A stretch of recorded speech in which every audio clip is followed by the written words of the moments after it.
Class 9th circle का theorem 9.7 है। Angle subtended bye an arc at the centre, इस arc की वजह से जो सेंटर पे एंगल सबटेंड हो रहा है जो कि है P O Q, okay, is double the angle subtended by it at any point on the remaining part of the circle. Means जो रिमेनिंग पार्ट रहता है सर्कल का, ये पार्ट छोड़ के वहाँ पे कहाँ पे भी अगर एंगल जो फॉर्म होता है इस एंगल के डबल ये हो जाता है, ठीक है। तो एक्चुअली इस क्वेश्चन में तीन कंडीशन हो सकती है, जैसे कि ये जो आर्क है ना, जिस आर्क से वो एंगल सबटेंडेड है वो माइनर हो सकती है, या सेमी आर्क भी हो सकती है यानी कि सेमी सर्कल जैसा, देन मेजर भी हो सकती है, ठीक है। तो कैसे भी हो, कंडीशन कोई भी हो, लेकिन आंसर उसका एक ही है। कंडीशन तीनों भी हो सकती है, जैसे कि एक ये भी हो सकता है, ठीक है। तो ये एंगल और ये एंगल, इन दोनों का कंपैरिजन करना, ये डबल होगा इस एंगल के, ठीक है। एक नेक्स्ट कंडीशन में भी ये आर्क अगर मेजर आर्क है, मेजर आर्क से जो सबटेंडेड है वो भी ये जो एंगल है इस एंगल का हाफ होगा, और ये एंगल जो होगा ये इसका क्या होगा, डबल होगा। मीन्स इन शॉर्ट आपको क्या समझना है कि कंडीशन तीनों है, फिगर एक ही मैं परफेक्टली आपको समझा के देता हूँ, तीनों का आपको समझना है, क्योंकि क्वेश्चन इसके ऊपर भी आ सकता है, इसके ऊपर भी आ सकता है, इसके ऊपर भी आ सकता है, ठीक है। एप्लीकेशन में कोई भी क्वेश्चन हो सकता है, आपको समझना है, ठीक है। ये थ्योरम स्टार्ट करने से पहले आपको कुछ exterior angle property of a triangle के बारे में भी जानना पड़ेगा। वो क्या है, सपोज ये एक आपका ट्राइंगल है, ओके।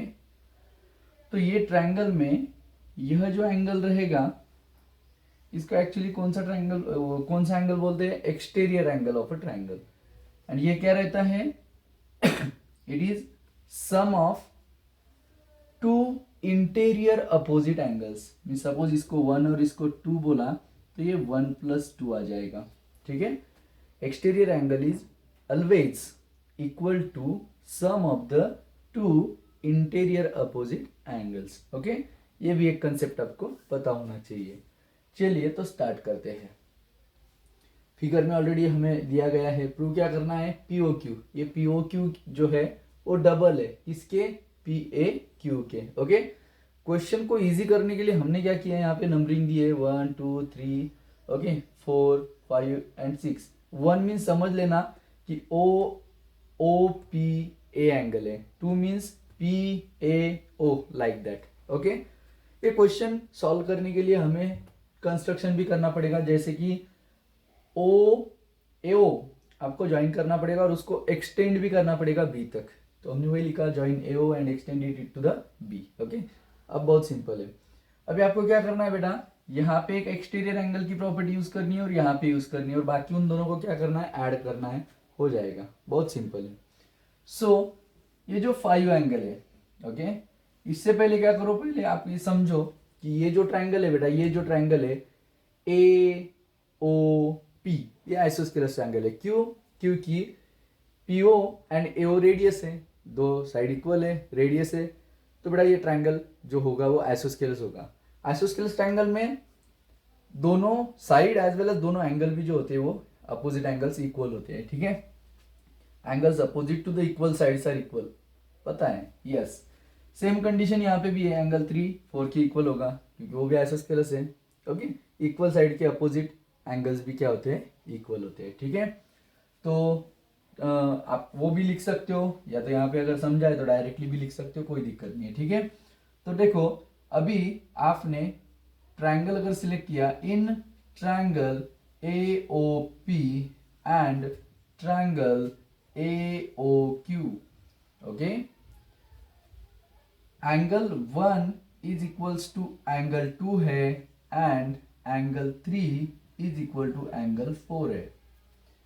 रीजन क्या है, आइसोस्केलस ट्रायंगल होने के कारण वो दो एंगल जो है वो इक्वल है, ओके, यस।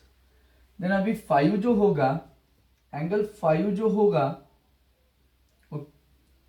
5 किसके इक्वल होगा, 5 होगा एंगल 1 प्लस एंगल टू के इक्वल। रीजन क्या है, हमने ये जो प्रॉपर्टी यूज की है ना कि एक्सटीरियर एंगल क्या होता है, इंटीरियर अपोजिट एंगल के सम के जितना होता है। तो ये दो इंटीरियर अपोजिट एंगल्स हैं, ओके, उनके सम जितना हुआ, करेक्ट।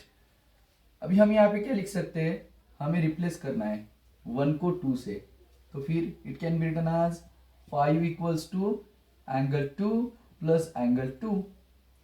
देन फर्दर हम इसको क्या कर सकते हैं, angle 5 is equals to 2 times of angle 2, क्योंकि ये दोनों इक्वल हैं तो हम 2 दो बार भी लिख सकते हैं। यस, ये equation number 1। Equation number 2, angle 6 जो है बेटा, ये किसके इक्वल होगा, 3 प्लस 4 के, 3 plus 4।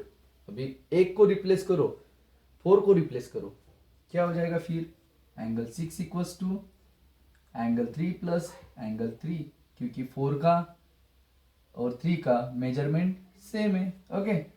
So it can be written as 6 equals to 2 times of angle 3। ये है आपका equation number 2, correct.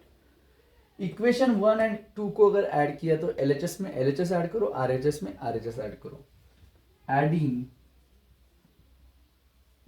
Equation 1 and 2 क्या मिलेगा आपको, देखो, angle 5 plus angle 6, okay, equals to 2 times of angle 2 plus 2 times of angle 3। यहां से 2 को कॉमन लो, क्या मिलेगा फिर, 2 in bracket angle 2 plus angle 3। अभी देखो 5 प्लस 6, 5 प्लस 6 का मीनिंग क्या है रे, 5 में से POB एंड 6 मीन्स BOQ। तो इन दोनों को 5 एंड 6 को ऐड किया तो क्या मिलेगा आपको, POQ। यस, ये मिलेगा आपको POQ 2 टाइम्स। 2 प्लस 3 का मीनिंग क्या है, 2 का मीनिंग है PAO, 3 का मीनिंग क्या है, QAO। ऐड करने के बाद क्या मिलेगा, PAQ, it is equals to PAQ। ये एक एंगल था और यही हमें प्रूव करना था। POQ जो है वो 2 टाइम्स PAQ है, हेंस प्रूव। सिंपल है, यस। अगर वीडियो अच्छा लगे तो प्लीज लाइक करो, थैंक यू।